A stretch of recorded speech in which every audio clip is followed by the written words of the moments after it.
अथ गोपालकवचं श्रीमहादेव उवाच। अथ वक्ष्यामि कवचं गोपालस्य जगद्गुरोः, यस्य स्मरणमात्रेण जीवन्मुक्तो भवेन्नरः। शृणु देवी प्रवक्ष्यामि सावधानावधारय। नारदोऽस्य ऋषिर्देवी छन्दो अनुष्टुप्दाहृतं। देवता बालकृष्णश्च चतुर्वर्गप्रदायकः। शिरो मे बालकृष्णश्च पातु नित्यं मम श्रुति। नारायणः पातु कण्ठः गोपीवन्द्यः कपोलकं। नासिके मधुहा पातु चक्षुषी नन्दनन्दनः। जनार्दनः पातु दन्तानधरं माधवस्तथा ऊर्ध्वोष्ठं पातु वाराहश्चम्बुकेशिसूदनः।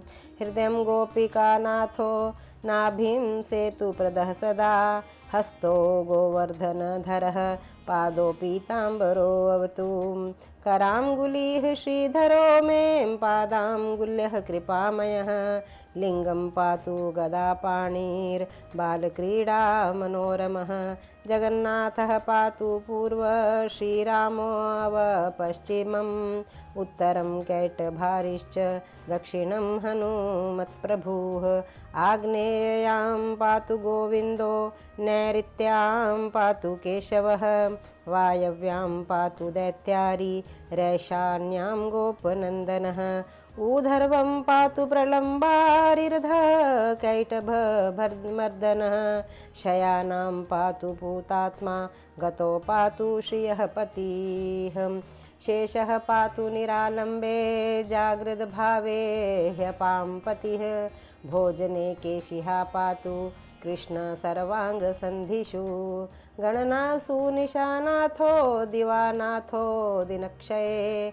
इति ते कथितं दिव्यं कवचं परमा अद्भुतं। यः पठे नित्यमेवेदं कवचं प्रयतो नरः। तस्याशु विपदो देवी नश्यन्ति रिपुसङ्घतः। अन्ते गोपालचरणं प्राप्नोति परमेश्वरी। त्रिसन्ध्यम् एकसन्ध्यं वा यः पठे शृणुयादपि। तं सर्वदो रमानाथः परिपाति चतुर्भुजः। अज्ञात्वा कवचं देवी गोपालं पूजयेद्यदि। सर्वतस्य वृथा देवी जपहोमार्चनादिकं। सशस्त्रघातं सम्प्राप्य मृत्युमेति न संशयः। इति गोपालकवचं सम्पूर्णम्।